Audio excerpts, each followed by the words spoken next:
tenemos el foco en el fuero laboral, en el código, en las leyes, y todo eso es un microuniverso que es el trabajo formal, y en realidad es una parte cada vez más pequeña de nuestra economía, ¿cierto? Bueno, es que tiene que ver con parte de lo que uno quería decir. Una pregunta antes de que volvamos a este tema. Una consulta.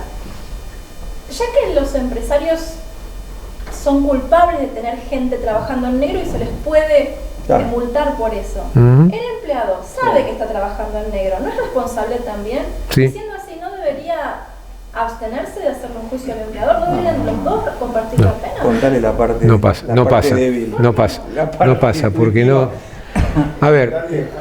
Deberíamos, ¿no? Es cómplice, ¿no? No, por eso. Un delito que se llama vigía de finanza. Claro.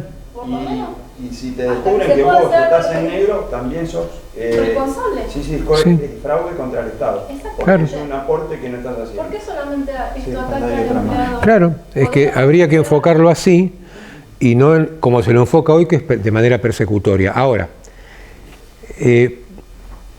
viene a cuento y viene perfecto. Las dos cosas que acotaron vienen perfectos para ayudarnos a hacer un cierre.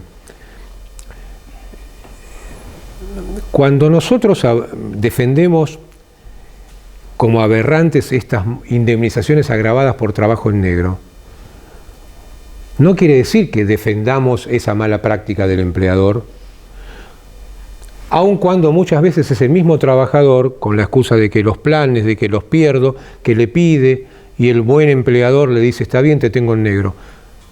No me importa cómo nazca la historia, está mal. Y cuando defiendo que estas indemnizaciones enormes, insisto, nacidas la mayoría en el 91 y las que se suman y las suplantan cuando no se pueden aplicar en el 2000, 30 y pico y 20 y pico de años, no son de ayer. Cuando digo que estas desaparezcan y cuando defiendo que el DNU las borra, no defiendo esta mala práctica. ¿Qué debería pasar? Desde el punto de vista laboral te hablo. Después está el tema penal, que es cierto, del que no se habla y habría que enfocarlo, porque hay corresponsabilidad. Desde el punto de vista laboral, lo que habría que hacer es sancionar al empleador que contrata en negro, sea totalmente en negro, o sea, como tantas veces pasa, pagándole parte del sueldo en negro, sancionarlo con lo que sí son multas, no estas que popularmente se han venido llamando multas, pero son indemnizaciones que cobra el trabajador y su abogado. Pero al Estado, no al trabajador. No, en este caso las cobra el trabajador. Cuando fueran multas, si se aplicaran las multas, las cobra el Estado. Sí, pero esto es una fuente de extorsión, porque las cobra el trabajador, ¿no? Exacto, entonces, ¿para qué hoy tenemos semejantes indemnizaciones que solamente son fuente de mayor costo laboral, que salen del mismo bolsillo, que aventan la posibilidad de contratar más gente, que generan juicios enormes? Y ojo, que aunque parezca contradictorio, van a ver que no lo es. Yo como laboralista de empresas, no defiendo la existencia de la industria del juicio. Y lo aclaro. Menos defiendo la conducta inmoral o no ética de muchos colegas. Yo no soy ave negra y no defiendo el cuervo en la profesión, que es históricamente permanente y universal. No es un vicio nacional, el abogado que se porta mal, ¿sí? O sea, con eso no comulgo, no lo defiendo y lo critico, perfecto. Pero esto no es industria del juicio. Si yo como abogado tengo todas estas leyes a mi disposición cuando tengo que hacer un reclamo, si no las uso para hacer estos reclamos monstruosos, termino siendo un mal abogado. O sea, lo que está mal es que le demos esa cantidad de herramientas y le sigamos dando herramientas, y cuando en el 2000 generamos otra doble indemnización por trabajo en negro, es porque no intimaste a tiempo y no pudiste hacer la del 91, y en el 2019 se crea otra doble indemnización. O sea, ¿estamos todos locos? Pero esto no es industria del juicio. Aquí, sentado con nosotros, el distinguidísimo magistrado José Ignacio Ramonet, que me honró con el prólogo del libro, salió el tema cuando nos presentamos y hizo una acotación muy, muy interesante. Cuando hablan de la industria del juicio, no nos miren a nosotros, miren a Entre Ríos, Rivadavia, legisladores, yo como juez tengo que aplicar la ley vigente. Entonces, dije antes que era un republicano recalcitrante y lo soy a mucha honra. La división de poderes es clave. Es lo que nos hace un país con posibilidad de salir adelante.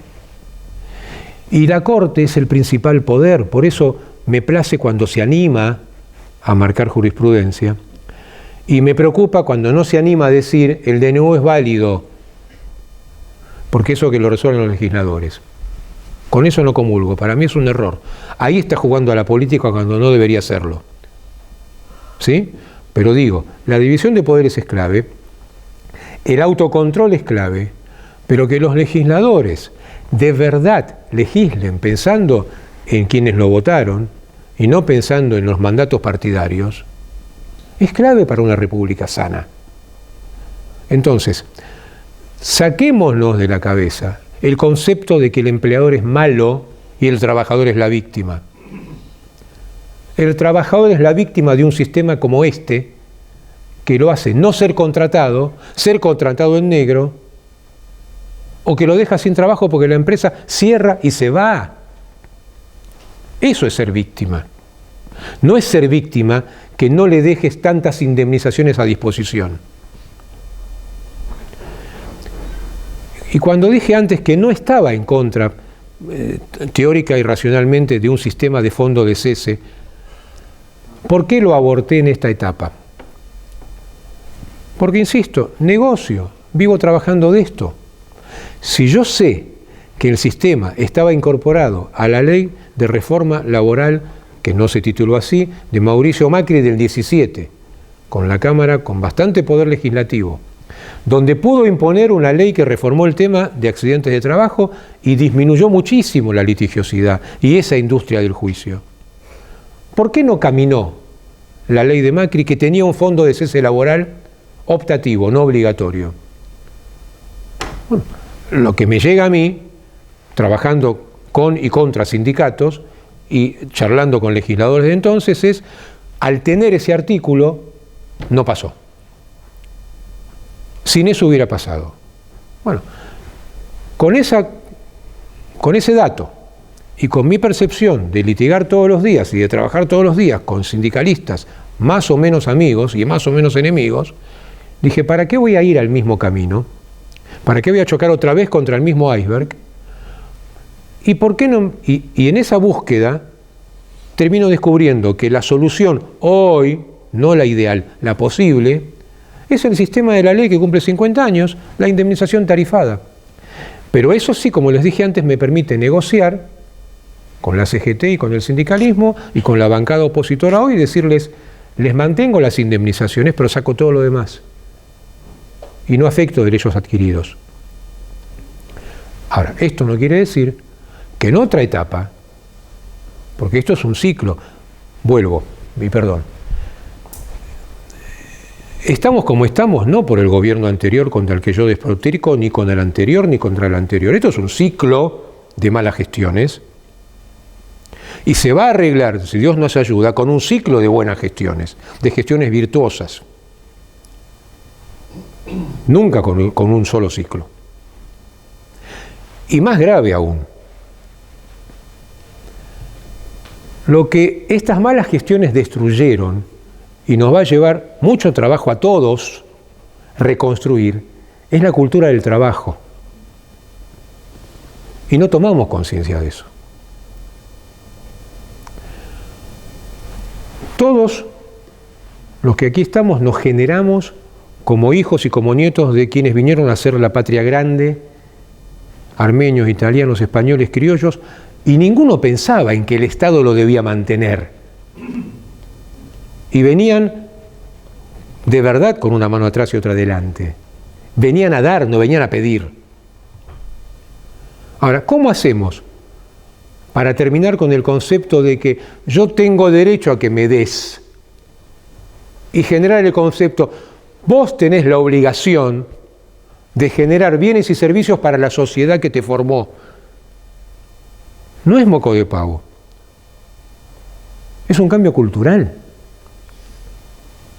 Como es todo en definitiva. la reforma económica, la reforma laboral, todo implica un cambio de cultura. Nos han arruinado. La gente que no quiere trabajar, que se cree con derecho a que lo mantengan, tiene que ser regenerada culturalmente. Por eso también tiene que ver con la gente que no estudia y que se busca que no estudie y que sea mantenida por planes. O sea, nada es casual, todo es causal. Entonces, si nosotros somos capaces de luchar por lo que creemos, si somos capaces de defender un sistema judicial independiente, si somos capaces de exponer a jueces que están actuando ideológicamente. A ver, les hice varias confidencias, son todas legales y reservando el cliente las puedo compartir. En el caso más duro que estamos defendiendo, el cliente pidió privacidad y no lo llevamos a prensa porque era para llevar a prensa, pero sin dar muchas pautas se puede citar. Esta locura de jueces sobre cuya honestidad e idoneidad yo no puedo emitir juicio crítico. Lo dejo en claro incluso en el libro cuando dedico un capítulo a destruir el sistema que crearon en septiembre del 22. Si tuviera pruebas, las aportaría a la justicia. No tengo pruebas que sean deshonestos. Sí tengo pruebas porque son sus sentencias que están equivocados y que me lo discutan. Eso lo puedo pelear todo el día. Viven equivocados. Si se toman el trabajo de leer no este último acta chiquitita que cambia el sistema para que nada cambie. Si se toman el trabajo de leer el acta de septiembre del 22, que es kilométrica, donde distintos jueces opinan, algunos callan, pero muchos opinan, hasta que deciden, no está la votación, pero deciden por mayoría el sistema de capitalización anual de intereses bestial, ustedes van a encontrarse con jueces que siguen hoy fallando estas sentencias, que por ejemplo dicen que un sistema como este, con el crecimiento exponencial de las sumas a abonar, va a permitir evitar que los empleadores sigan dedicándose a la timba financiera. Sin decir timba, lo dicen. Y además, otro efecto beneficioso, los juicios van a durar menos, porque como se encarecen tanto por el paso del tiempo, las conciliaciones van a llegar más rápido. Entonces, con todo el respeto, más cuando uno escribe y se puede cuidar más, le contesto a la distinguida magistrada. Tengo mucha mala suerte porque mis clientes, mis empleadores, quizás vayan al casino alguna vez, no lo sé, no salgo con ellos para eso, pero están desesperados para pagar masas salariales y para seguir ganando plata e invirtiendo en la empresa. Yo no los veo especulando financieramente, o tengo mucha mala suerte. Y los juicios con este sistema duran más, no duran menos, porque estamos llevando todos los juicios a la corte. Es muy infantil pensar que porque viene el cuco y me piden 20 millones y yo sé que debo 6, voy a pagarlos porque en juicio pueden ser 100. Y eso dicen los jueces. Y quieren una de postre para ir cerrando, salvo las preguntas que me quieran hacer. La semana pasada, vamos a la sala, audiencia en la segunda instancia, no es habitual, pero es un buen dato. Podemos conciliar si nos llaman con una sentencia en contra, como empleadores. Se discute y en un privado el funcionario nos dice, estamos solos, ¿sí? Está ofreciendo poco. Estoy ofreciendo conforme el criterio de la Corte, no conforme mi criterio. Actualicemos una capitalización y pago todo en 3 cuotas, era un monto de decenas, no de centenas de millones de pesos. Y la respuesta con la que terminó la conciliación fue, doctor, su cliente ganó mucha plata estos años. ¿No es justo que reparta? Entonces, cuando tenemos con el poder de dictar sentencias, jueces, insisto, con idoneidad y con honestidad indiscutible, pero ideológicamente con esta formación, el camino es muy arduo, pero hay que manejar ese camino, hay que emprenderlo, no hay que desistir en la pelea, porque es un tema ideológico. Y no sé si en un recurso o en un reportaje tiré una frase que me gustó y que creo que no es ofensiva. Vos no podés ver la realidad si sos juez con un solo ojo, y menos cuando sobre ese ojo, que sería este, colocás una lente ideológica. Sos juez. Tenés esa tremenda responsabilidad y ese poder de tratar de hacer justicia humana, acercarte a una justicia. Sabés que no la vas a conseguir, pero vos podés merituar. Y vos, si tenés las herramientas, no podés no merituar. Por ejemplo, en un caso de los que tenemos ahora esperando que la Corte decida, la sala textual, modifica, lo cité antes el caso, modifica la sentencia que era lógica y no aplicaba el anatocismo, lo aplica, triplica el monto y lo aplica, termina en 140 millones. Técnicamente, para los que no tienen por qué saberlo y no ser tedioso, ellos no hacen los números en la sentencia, eso después lo hace el juzgado que tiene que terminar la ejecución. Pero marcan las pautas, no me van a decir que no saben de lo que están hablando, aunque no tengan que incorporar el número. Y textualmente, el juez que hace ese voto dice, si el resultado de este cambio resultase excesivo, estoy siendo textual, o sea, son conscientes que puede ser excesivo, ¿no? Bueno. Ofrezco esta alternativa, que ya venía esta sala ofreciendo, hay varias salas que ofrecen alternativas para morigerar el efecto. Y ofrecía aplicar el RIPTE más el 7% anual. Cuando liquides, si de 10 millones ibas a 100 y pico, por ejemplo, podría ser excesivo. Entonces, metimos un recurso de aclaratoria, interesantísimo, que no resolvieron. En la buena fe de pensar que, bueno, había 3 días, no había tiempo de hacer números, que esa alternativa que daban, de verdad bajaba los montos. Cuando tenemos que seguir trabajando para el extraordinario, que tenemos 7 días más, así empezamos el año, y me calculan los números, el criterio que el mismo juez daba para morigerar el efecto, daba 13 millones más que el efecto original. Entonces nos están tomando el pelo. Es lo que está pasando ahora, cuando, por lo que dicen algunos colegas recién, me lo dijo un amigo, pareciera ser que el ser más el 6% en sentencias de poco tiempo da mejor resultado que en sentencias de mucho tiempo. Pero estamos hablando de locuras, y estamos hablando de rebelarse contra un decisorio de la Corte, que insisto, no es de aplicación obligatoria, pero sienta jurisprudencia. Es como que cuando la Corte dispuso que las indemnizaciones que se calculaban sobre sueldos altos debían reducirse en un 33%, el fallo Bisotti, que es otro acierto del DNU, lo incorpora al artículo 245 y se termina cualquier discusión. También es bueno que baje el tema del plenario Grandi y baje las comisiones para calcular Tiene muchas cosas lindas y buenas el DNU. Pero digo, es como si hubiera salido la Cámara del Trabajo en pleno a decir no aplicamos el fallo Bisotti, sigamos pagando las indemnizaciones. O sea, ¿estamos locos? Y digo, ¿cómo esto no trasciende en prensa? ¿Qué se espera para que esto se haga público? ¿Que sigan cerrando empresas? ¿Por qué nadie agarra un micrófono con poder para decir esto está mal? Si la Corte marcó un sistema que es ecuánime, insisto, no es el mejor. Sigo sosteniendo que el mejor era decir, esto solo les digo.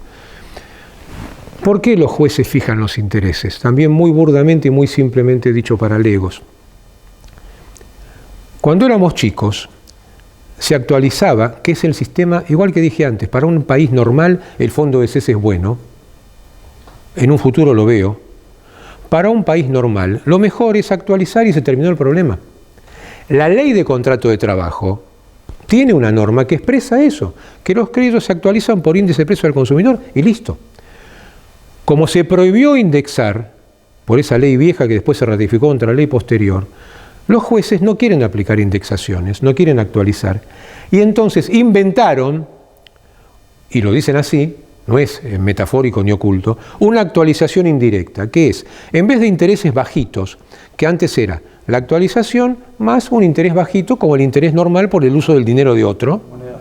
Mucho tiempo tuvimos el 12% anual, Actualización e intereses para compensar, resarcitorios, no punitorios de hecho, no compensatorios. Bueno, en estos últimos años los jueces se arrogaron el derecho. Como no puedo indexar y la Corte no acepta que yo indexe, en muchos fallos negó esa posibilidad, pues apliquemos intereses altos y llaman eso actualización indirecta. Entonces, así como dije antes, una idea fue generar un despido laboral discriminatorio para que no me apliquen más por la ventana a la ley civil. Otra conclusión que tuvimos fue, y defendimos a partir del libro, que los legisladores se atribuyan, tienen el poder, el derecho de decir, la tasa a aplicar es la tasa activa Banco Nación que ustedes mismos aplican, solo que no les permito aplicar en la capitalización del Código Civil. Tírenme con todas las verduras y frutas podridas que quieran. Denúncienme, no pueden. Discutámoslo juicio por juicio, hasta que llegue a la Corte. Pero pongámonos como legisladores los pantalones largos y establezcamos por ley cuál es la tasa.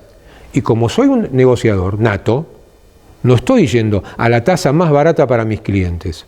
No estoy yendo a la tasa pasiva que se aplica, no en Bariloche, como me contaban antes, acá a la vuelta. Todo Buenos Aires aplica tasa pasiva, es ridícula. Y acá aplicamos tasa activa y la capitalizamos. O ahora aplicamos SER más un... ¿Estamos todos locos? En poco tiempo no va a haber juicios en provincia, todos van a quedar acá. Si el abogado hace un juicio en provincia pudiendo meterlo acá, es mala praxis. Entonces, ¿de qué estamos haciendo? ¿Cómo puede ser que eso no lo hagamos? Entonces, se nos ocurrió decir, bueno, no apliquemos tasa pasiva, no apliquemos indexación, porque la Corte no lo quiere, y la última confidencia que comparto hoy es esta. Los que tengan el libro lo van a ver porque exhibí el caso, también, a un año atrás. Contemplamos la posibilidad de aplicar la inflación. En el momento del libro no daba 50 millones, pero daba 30, contra 4 o 5. Me pareció que daba mucho, por una época de mucha inflación, con empresas tan golpeadas como veníamos, era mejor sacarles la pata de encima y defender la tasa activa como era antes. Y como insisto, los mismos jueces mantienen, solamente que la capitalizan. Entonces, hoy, un aspecto muy positivo del DNU es que permite que los jueces sigan aplicando, cosa que yo quería haber mejorado, estableciendo por legislación la tasa, pero le pone un tope, que es justamente la inflación más un 3%. Si eso hoy estuviera rigiendo, ya tendríamos un desahogo enorme frente a estas aberraciones de los jueces. Eso también hay que defenderlo, como sea que venga el DNU nuevo, o el DNU, la ley. O sea, insisto, pero no tengo problema en cambiarme de vereda porque los dos suman a la misma causa. Prefiero fijar por ley la tasa y que me la discutan después. Pero si no quieren hacer eso, pues sostengamos que tiene que tener un tope. En este caso desastroso, donde el millón en vez de 6 pasa a 150, con la tasa, con el tope del IPC más 6, más 3, estamos en 40 millones de pesos. ¿Por qué critico ese tope en la nota de Ámbito? No, perdón, Ámbito me publica siempre, de Infobae, que no me publica nunca. Porque es excelente para una empresa grande y para quien tiene que pagar 150, pagar 40. Pero a una pyme le sigue haciendo bajar la persiana. Entonces, digo, ¿hay posibilidad de mejorar? Hay posibilidad de mejorar. ¿Se pueden complementar distintas disposiciones del DNU? Se pueden complementar. El DNU, en mi criterio, peca en el artículo 23, en la presunción de contrato de trabajo derivada de la prestación. Nosotros la borrábamos.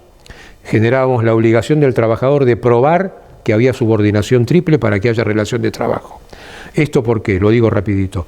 Porque habíamos recibido el pedido de las empresas de apps, te lo estaba contando antes y nos interrumpimos, de blanquear cientos de miles de trabajadores. Ese fue el compromiso que tomaron con nosotros. Si les hacíamos un marco legal, Miguel, un marco legal que les permitiera contratar a la gente en blanco, no laboral. Entonces, como laboralistas, nosotros tenemos bastante puestas las anteojeras así, y esto es trabajo. Ahora, cuando el cliente nos dice, asumo el riesgo, pero búsquenme una figura que me ampare, porque ellos no quieren ser trabajadores, no quieren ser sindicalizados. Y tuvimos 2 reuniones con trabajadores, en una estuvo Ritondo. Y esto derivó en un proyecto de ley que, a diferencia de los demás que les aportamos y que iban a entrar en el gobierno de Patricia, se apuraron en meter, y quedó ahí durmiendo, y lo metió Cristian, que es el proyecto de ley sobre aplicaciones, donde la figura de la locación de servicios, que bien recoge el DNU de este nuevo Código Civil y Comercial, que es mucho más omnicomprensiva y más defendible que el viejo código para regular relaciones que no sean laborales, pese a que si la defendemos bien durante mucho tiempo van a ser condenadas la mayoría, porque los jueces ven laboral todo. Le aplicamos la locación de servicios a los chicos que trabajan para las apps y estaban más felices que un nene en Reyes. Te aclaro, el proyecto se volvió a presentar la semana pasada. ¿Ves? Bueno, ese proyecto lo hicimos nosotros y lo discutimos. Original. ¿Ves? Y en el DNU se defiende muy bien, porque hasta en el artículo 2 sacan las locaciones de servicios y las figuras del Código Civil nuevas del ámbito laboral. O sea, hay mucho para defender, Pero lo que quiero, miren, yo creo que cierro el libro con una frase con la que quisiera cerrar esta, para mí, espero para ustedes también, hermosísima reunión. Por el afecto, digo, no por lo que uno pudo aportar, y por el interés, y por los budines, que ya saben que los hizo mi mujer, por eso lo destaqué. Si de verdad, algo de lo que pude transmitirles hoy convalida lo que ya sabían, o les hace pensar en algo nuevo y les gustó, el tiempo que invertimos, bien invertido está. Lo que quiero es quedar a disposición, dirigentes empresarios, legisladores, Miguel, desde la posición que estás en el gobierno, todo lo que pueda sumar estoy a disposición. Esto es honorario, es voluntario, es para sacar este país adelante. Yo no quiero más cerrar empresas. No quiero más sucesiones de empresas. Quiero que empresas contratando gente. Quiero empresas sin temor a contratar porque pueden saber si me salió mal o cuánto me cuesta. Y esto no es jorobar a nadie. El primer beneficiado es el trabajador. Porque recrea la cultura del trabajo otra vez. Le da un futuro, le da dignidad y le da lo que este chico me dijo sollozando. 5 años sin trabajo y ahora me echan. No quiero que eso pase. Entonces mi pedido a cada uno es, en el área que cada uno trabaje, tratemos de sumar a esta causa porque es la causa que nos va a sacar como país adelante desde el punto de vista laboral. No puedo hablar de otras áreas.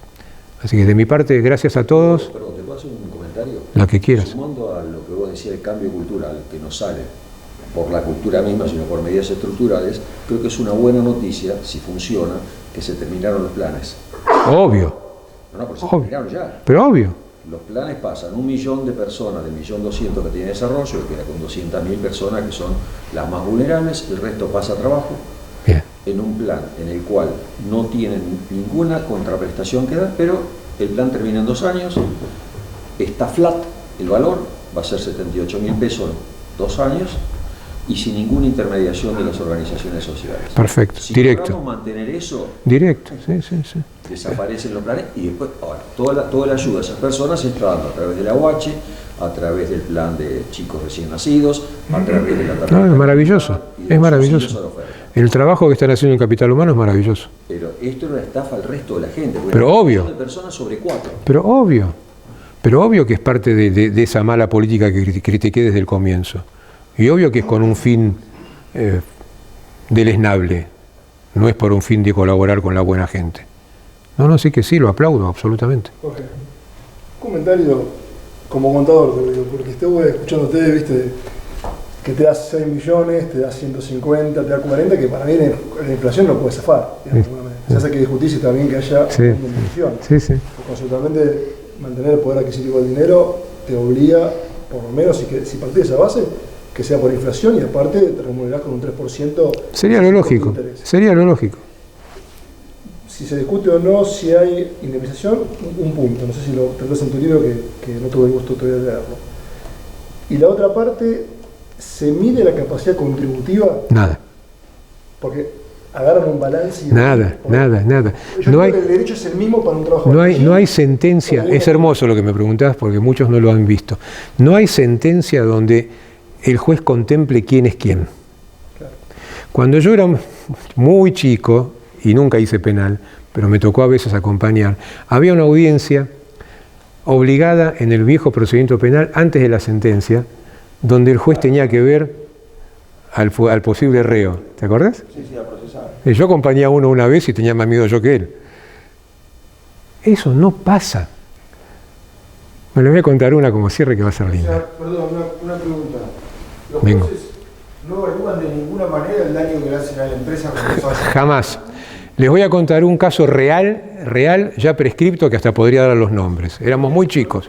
Perdón, porque yo pensaba, estoy sufriendo un caso así, que me va a dejar la empresa, no evalúo que pueden quedar 100, por pagarle uno, quedan 100 personas en la calle. ¿No? Nada. Te cuento literal un caso y va a ser trágico y hasta divertido y como digo, ya prescribió. Ahora pasa 20 años atrás, fin de semana previo a Pascuas. Viajante en negro. En esos años los juicios más graves eran los de viajantes. Ya estaba la ley de empleo, así que después de los 90 fue. Sí, yo ya tenía estudio. Era una familia, un taller textil chiquitito, a socio de la Cámara, armenios. Y el señor era dentista, pero lo codemandaban como que fuera parte de la empresa. Empresa familiar. Más chiquita, casi imposible.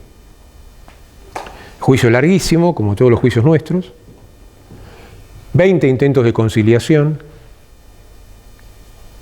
Todos fracasados. En cada audiencia nosotros levantamos la oferta y hacíamos lo que el juez nos pedía. Primera instancia. El juez había tomado buena relación con el dentista, más que con la dueña del negocio.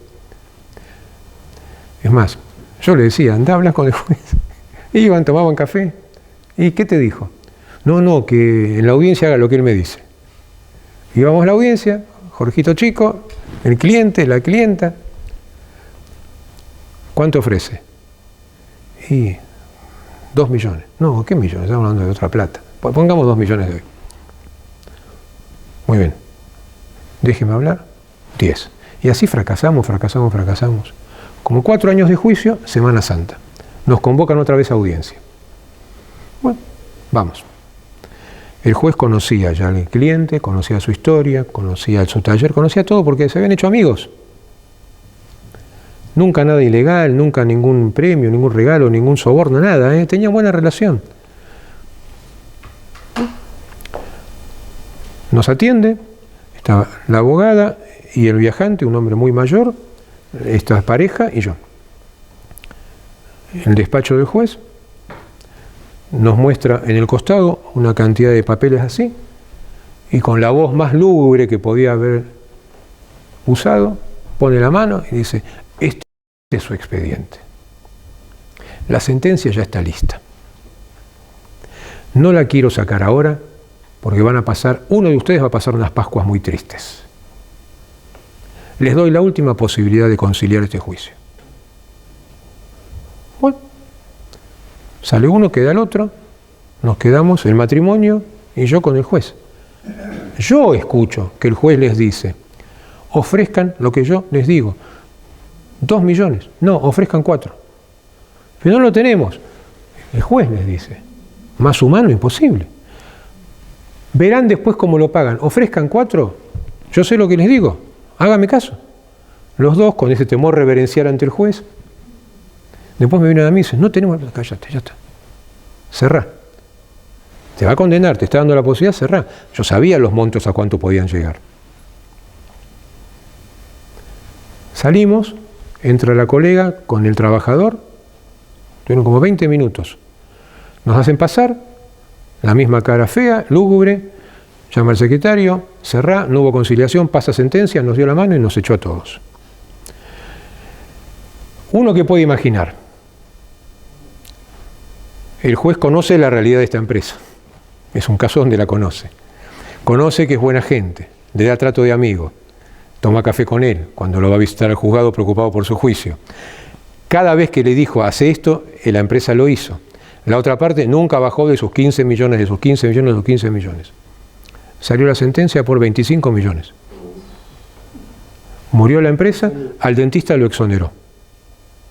Entonces, cuando vos ves eso, y sos chico, después de 30 años de comer esto todos los días, yo no creo más en nadie.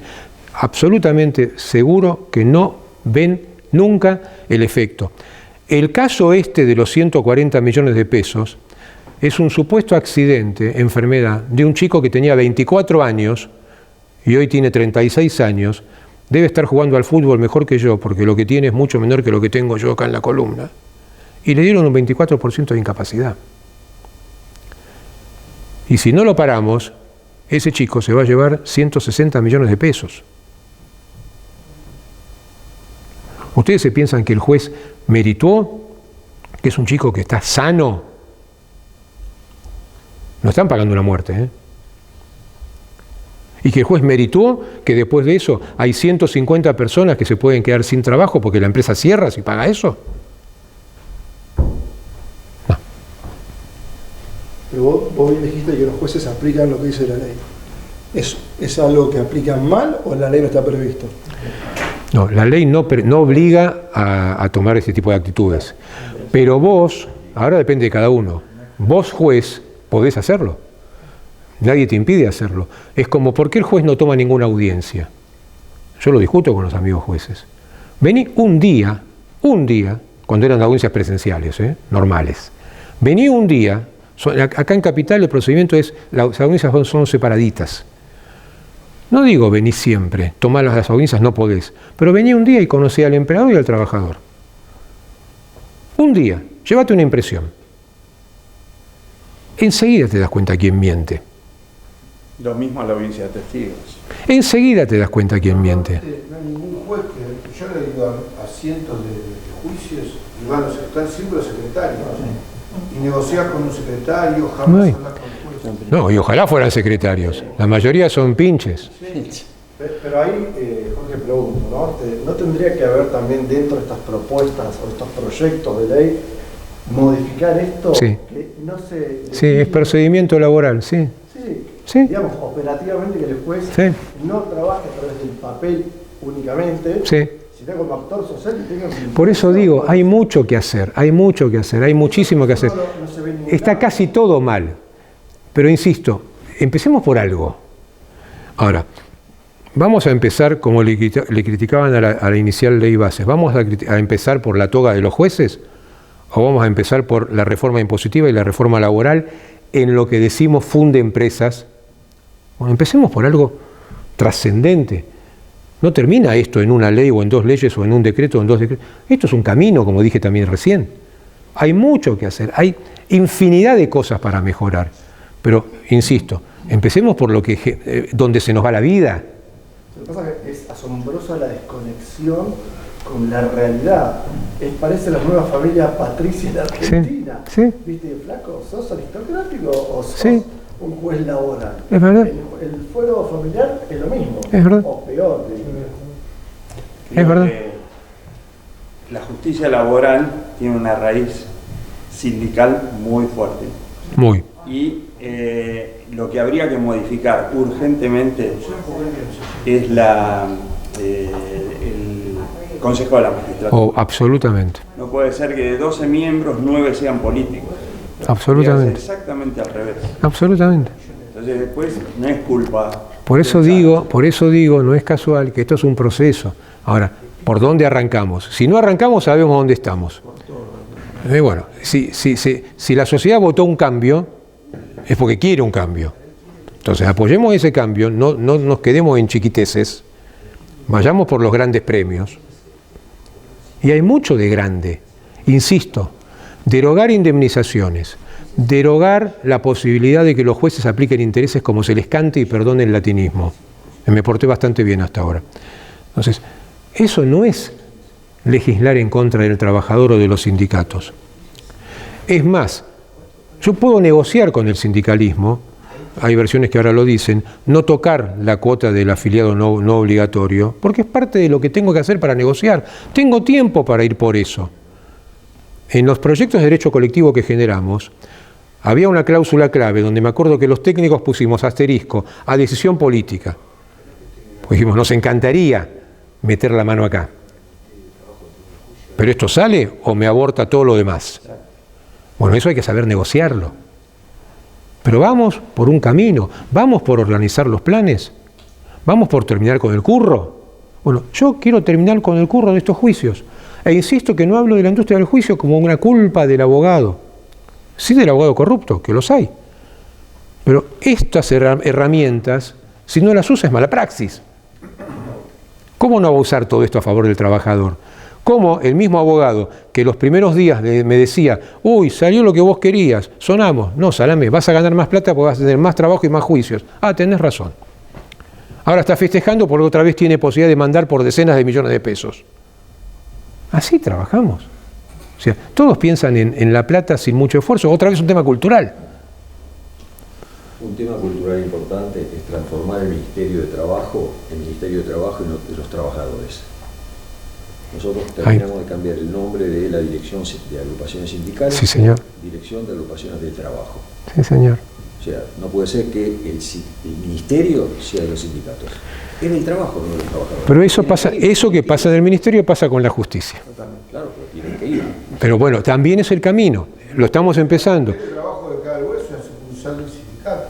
No, aparte tenemos la ventaja de que tenemos personas que son próceres. Claudio Aquino, que está en esa dirección. O sea, tenemos que, a ver, si no se aprovecha esta posibilidad, estamos escupiendo al cielo, porque esto no se da siempre en este país. Difundir cada uno en su ámbito. Es lo que les pedí al comienzo.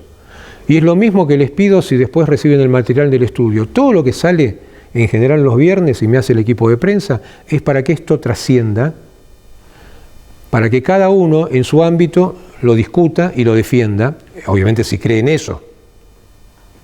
Pero son estas ideas, no estamos inventando lo que ya está inventado. Estamos sosteniendo lo que está bien y criticando lo que está mal. Pero el objetivo es el mismo de siempre. Seguridad jurídica, previsibilidad de costos, que cada uno sepa lo que tiene que cobrar, que cada uno sepa lo que tiene que pagar, que el que se porta mal pague multas que cobre el Estado. Para eso está el Ministerio, para eso está la AFIP, no el trabajador y el abogado, porque no son multas. Entonces, hagamos un sistema lógico. Eso es un sistema justo. No es el sistema que le conviene a mis clientes. Estoy tratando de ponerme en el medio de verdad. Todo lo que escribo y todo lo que digo es para ponerme en el medio y hacer lo que alguien un poco más famoso que nosotros dijo, tratar como te gusta que te traten.